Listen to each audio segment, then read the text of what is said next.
Assalamualaikum warahmatullahi wabarakatuh. Alhamdulillah hari ini kita bisa berjumpa dalam perkuliahan akuntansi keuangan Islam dengan materi kerangka dasar laporan keuangan syariah. Mudah-mudahan kita semua disehatkan, mendapatkan keberkahan, keselamatan dari Allah Subhanahu wa taala. Baik, kita mulai perkuliahan materi mengenai kerangka dasar ini. Kita mempelajari akuntansi keuangan Islam atau yang biasa kita istilahkan menjadi akuntansi syariah. Itu tujuannya adalah agar memperhitungkan zakat yang merupakan kewajiban dari seorang muslim yang telah memenuhi kewajiban untuk membayar zakat baik haul dan nisabnya, sehingga perhitungan zakat dari seorang muslim itu memang benar adanya sesuai dengan kondisi, keadaan, aset atau kekayaan yang dia miliki. Itu ya. Jadi ketika kita seorang muslim bertransaksi ya keuangan, kemudian dilakukan pencatatannya ya, pencatatan dalam akuntansi syariah, kemudian dilaporkannya, maka akhirnya adalah dia dapat membayar zakat sesuai dengan kondisi kekayaan, keadaan kekayaan yang dia miliki pada saat itu. Itu merupakan tujuan utama dari adanya akuntansi syariah. Dalam akuntansi syariah itu pencatatan dan pelaporannya itu dibedakan antara transaksi yang sesuai syariah dan transaksi yang tidak sesuai syariah. Nanti pencatatan dan pelaporannya akan berbeda. Bukan berarti bahwasanya transaksi yang tidak sesuai syariah itu tidak akan dicatat atau tidak akan dilaporkan, namun dia akan tetap dicatat dan dilaporkan, namun dalam laporan yang lain. Dia akan terpisah dari transaksi yang sesuai syariah. Apa sih transaksi syariah? Ya, transaksi syariah itu karakteristiknya adalah saling paham, saling ridho, dan objeknya halal dan baik. Ya, jadi transaksi dikatakan sesuai syariah jikalau saling paham dan saling ridho, kemudian objeknya halal dan baik. Jadi andai kata kita berada di pasar misalnya, pasar tradisional yang tawar-menawar di situ diperbolehkan, berbeda dengan ketika kita berbelanja di minimarket, supermarket ya. Itu tidak ada tawar-menawar di situ, namun di pasar tradisional kan ada tawar-menawar. Nah, ketika kita menawar dari pedagang itu, kalau kita paham ya etika bertransaksi sesuai Islam itu seperti apa, maka kita akan menghindari yang namanya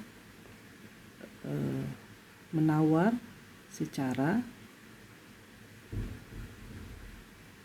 menukik ya, atau menawar secara tidak beretika ya.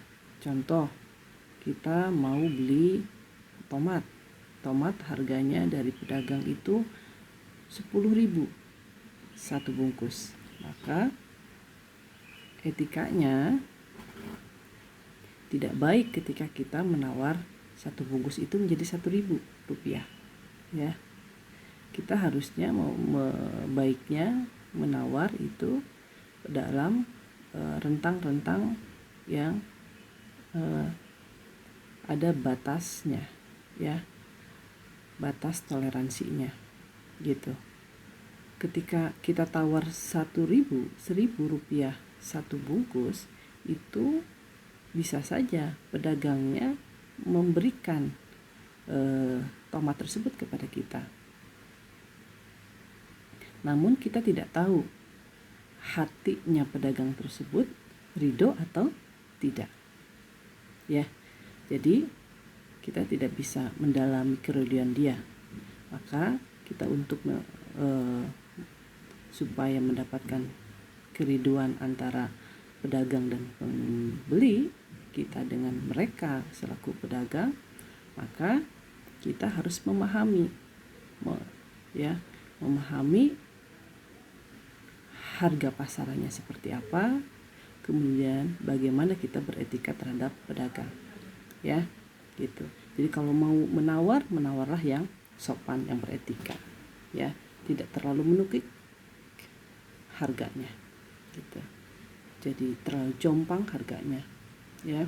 Kemudian prinsip yang kedua, karakteristiknya adalah transaksi itu harus objeknya halal dan baik.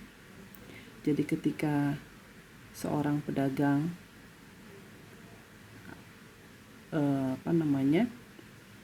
menjual produknya, objeknya, maka produk tersebut harus halal. Prosesnya juga halal, ya, dan baik. Ketika saudara mau membeli sate kambing misalkan, ya, di tukang sate, untuk saudara yang sehat-sehat saja, kemudian satenya itu dimakan, maka itu bagi saudara baik, ya. Tapi ketika sate tersebut saudara beli dengan uang yang halal, ya, uang prosesnya juga halal, ya kan, kemudian kambing juga kan halal, ya, sate kambing itu halal, diperbolehkan. Tapi ketika saudara sudah membelinya, kemudian memberikannya kepada teman saudara yang lagi sakit, memberikannya kepada teman saudara yang lagi sakit, dan sakitnya misalkan sakit darah tinggi, maka itu sudah menjadi tidak baik bagi temannya, ya, gitu. Itu mungkin penjelasan dari transaksi harus saling paham, saling ridho, objeknya halal dan baik.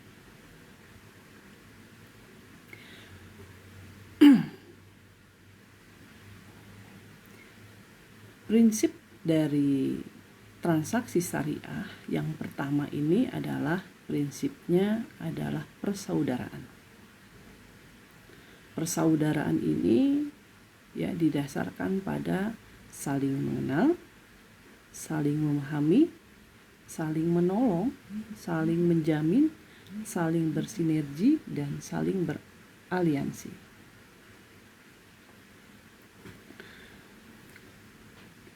Dalam bertransaksi itu berprinsip persaudaraan. Layaknya saudara memiliki saudara, adik atau kakak, ya.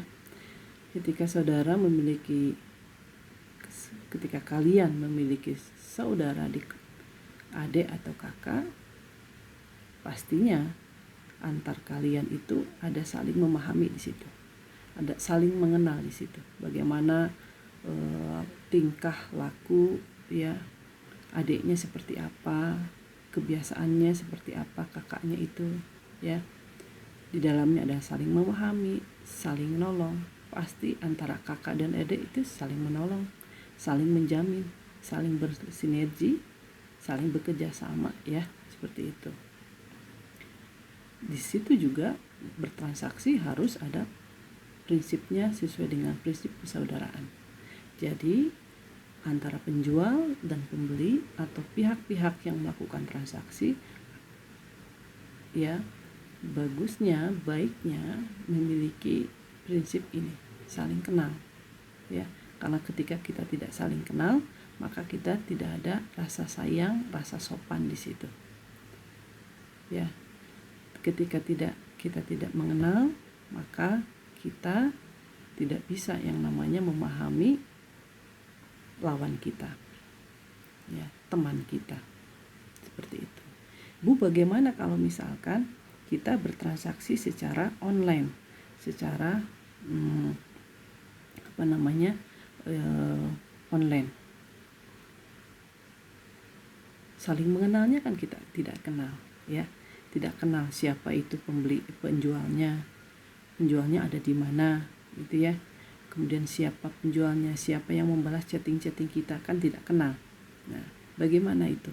Nah, di situ prinsip persaudaraan dalam jual beli secara online itu sebetulnya sudah tercover, sudah ada di situ, ya. Contohnya apa? Ketika seorang penjual melakukan penjualan secara online, tentunya di websitenya atau di marketplace-nya itu ada yang namanya identitas penjual, ya. Identitas penjual, nomor kontaknya, lokasinya ada di mana. Kemudian ada juga identitas produk-produknya, spesifikasinya seperti apa, warnanya apa, beratnya seperti apa, beratnya sebagaimana, gitu ya. Kemudian bisa dipakai untuk siapa, itu jelas. Spesifikasinya biasanya diperjelas, ya, di situ. Nah, dengan maksud seperti apa? Dengan maksud supaya penjelasan-penjelasan yang ada di websitenya, di marketplace-nya itu akan dibaca, dipahami oleh para calon penjual dan para penjual, gitu. Sehingga di situ ada yang namanya sinergi antara pembeli dan penjual. Ketika pembeli itu mengklik beli, ya, beli kemudian bayar, maka di situ si penjual harusnya ada jaminan, menjamin bahwasanya transaksi akan diselesaikan oleh dia, barang akan dikirim oleh dia sampai dengan alamat dengan selamat tentunya, begitu, ya. Kemudian prinsip yang selanjutnya dalam transaksi Islam adalah keadilan. Keadilan itu apa? Keadilan itu tidak boleh adanya transaksi yang ada ribanya, mengandung unsur riba. Apa sih riba? Riba itu nanti kita bahas ya di pertemuan berikutnya. Namun riba itu inti pokoknya adalah tambahan dari pokok, ya. Contohnya apa? Contohnya bunga bank, ya, itu termasuk riba. Jadi kalau misalkan saya meminjam sejumlah uang 1 juta rupiah kepada Anda, ya, kemudian diberikan tempo 1 bulan lamanya, ya. Kemudian saudara memberikan syarat kepada saya, Bu Elis, boleh pinjam uang saya 1 juta, tapi 1 bulan dari sekarang Bu Elis harus bayar. Bayarnya tidak 1 juta, bayarnya 1.500.000. Nah, berarti yang 500.000 itu adalah sudah masuk ke bunga. Bunga hukumnya riba, tambahan dari pokok, begitu, ya. Itu salah satu contohnya. Masih ada banyak jenis-jenis lain mengenai riba, kita bahas di pertemuan berikutnya, ya. Kemudian transaksi dalam syariah juga dilarang adanya unsur zolim, ya, zolim, baik terhadap kita sendiri, baik kepada orang lain atau lingkungannya, ya. Jadi ketika kita bertransaksi, berekonomi, tentunya kita harus melihat efek dari bertransaksi ini, dari berekonomi ini kepada lingkungan, kepada kita, maupun kepada orang lain, ya. Jangan sampai menimbulkan efek yang negatif kepada lingkungan dan kepada orang lain di sekitar kita. Kemudian tidak boleh adanya unsur judi atau maisir. Ya, tidak boleh adanya spekulatif. Kemudian tidak boleh adanya gharar. Gharar itu apa? Gharar itu adalah ketidakjelasan. Ketidakjelasan dalam hal apa? Pertama, ketidakjelasan pada hal harga. Yang kedua, ketidakjelasan dalam hal spesifikasi. Yang ketiga, dalam hal kuantitas. Jadi semua hal, kuantitas, harga, kualitas itu harus jelas dalam bertransaksi.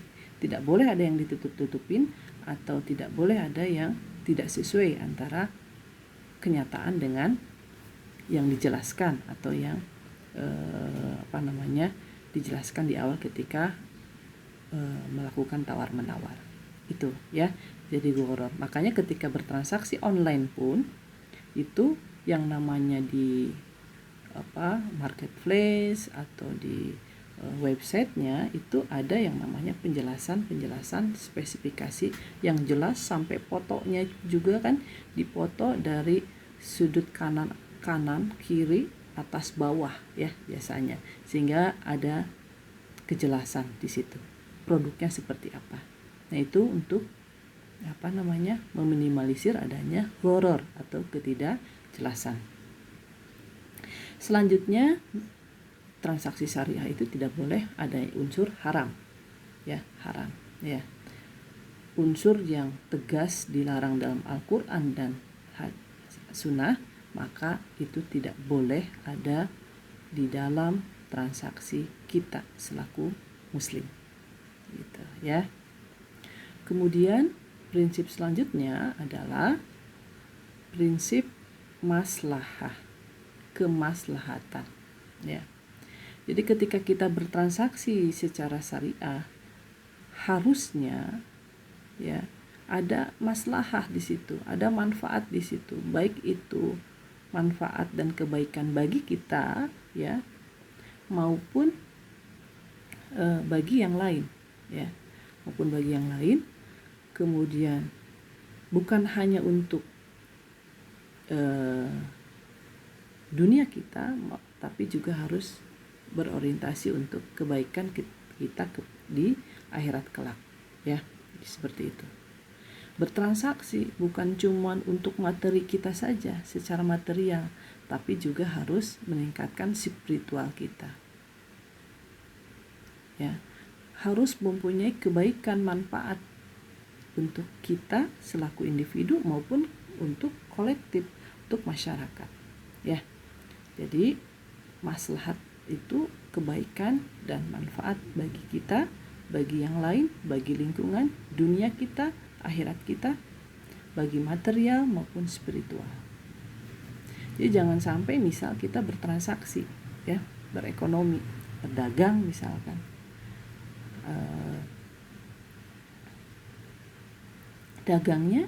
dagang menjual produk-produk yang enggak, yang tidak sesuai dengan syariat Islam.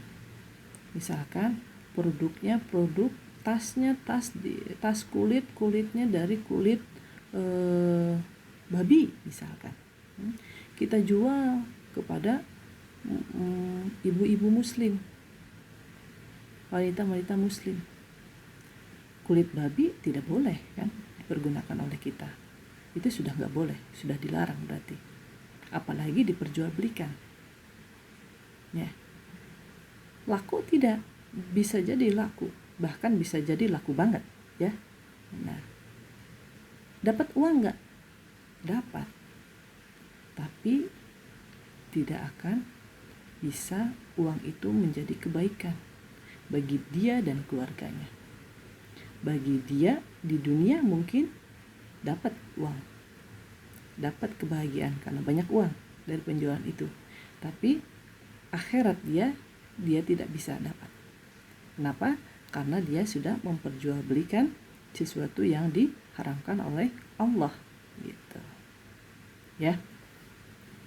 Kemudian maslahat juga harus memenuhi dua unsur tadi, halal dan thayyib, seperti yang tadi sudah saya jelaskan gitu ya. Kemudian prinsip selanjutnya dalam bertransaksi secara Islam yaitu seimbang, tawazun ya. Seimbang antara aspek material dan spiritual, aspek privat, aspek publik gitu ya. Aspek keuangan, sektor real, antara bisnis dan sosial ya. Kemudian transaksi juga tidak hanya memperhatikan kepentingan pemilik semata, tetapi memperhatikan kepentingan semua pihak sehingga dapat merasakan manfaat dari adanya suatu kegiatan gitu ya. Kemudian prinsip selanjutnya adalah prinsip universalisme ya.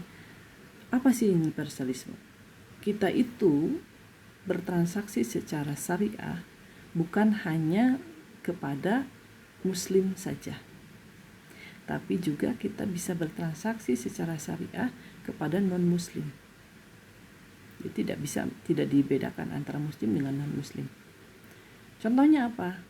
Kita lihat yang bertransaksi di bank syariah itu bukan hanya muslim, tapi non-muslim juga boleh.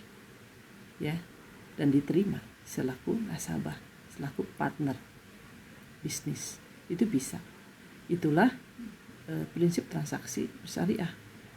Universalisme, tidak memandang apakah dia itu agamanya Islam atau bukan, sukunya apa, rasnya apa, tidak memandang suku, golongan dan ras. Ya, itu prinsip universalisme. Ya, seperti itu. Demikian penjelasan saya mengenai transaksi syariah. Sampai jumpa di pertemuan selanjutnya. Tetap semangat, tetap berdoa, dan jangan lupa bahagia. Terima kasih. Assalamualaikum warahmatullahi wabarakatuh.